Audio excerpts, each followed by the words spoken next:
Let me teach you something about tomato plants real quick. Today we're talking about suckers. So pay attention, sucker. First of all, we need to define what a sucker is. So when you have a tomato plant, it's gonna have a main stem and it's gonna have leaves coming off of the main stem. Sometimes you will get growth coming in that 90-degree angle spot, coming out at a 45-degree angle, and that is considered a sucker. Now, people will tell you that you need to pinch off these suckers and remove them because they are sucking away the nutrition from your plant. But that's not necessarily true. There are times, yes, that you would want to remove these, but there are other times where you would want to leave them. So let's talk about why. The first common misconception I hear is that suckers are just taking away from the plant and they don't actually give you tomatoes, and that is a myth. A sucker will actually turn into a fully fledged branch that produces flowers and fruit. So here's a good example. We've got the main stem here, we've got the lateral leaf coming off, and this is a sucker. Let's trace it all the way up to the top.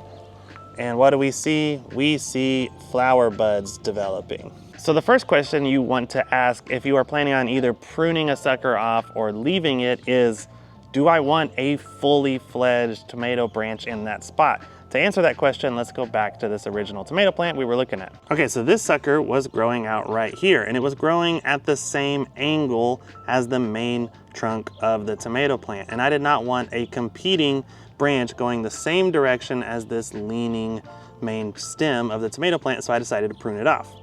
If we move upward, there's another sucker right here.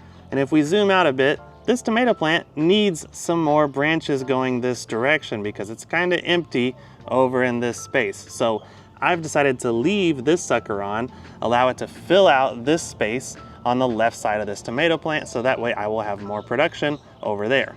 Now, it is true that a tomato plant is going to have to share its resources with any of the foliage or tomatoes that are developing on that plant. So if you were to never prune suckers off and you only left them, then it's going to spread out its resources a lot of different ways, and you'll end up with tomatoes that are slightly smaller than if you had been diligent about pruning off all of those suckers. So once again, you've got to think about what your goals are. If your goals are the maximum amount of tomatoes per plant, then you would want to leave a lot of suckers and allow that plant to get large and bushy with lots of branches, because then it will produce lots of tomatoes. But if your goal is to have the largest tomatoes possible, then by going through and doing selective pruning, removing a lot of the suckers, then your plant can focus its energy onto making those individual fruits larger, and a lot of times you can get those bigger tomatoes. So when it comes to growing tomatoes, there's really not a right or wrong answer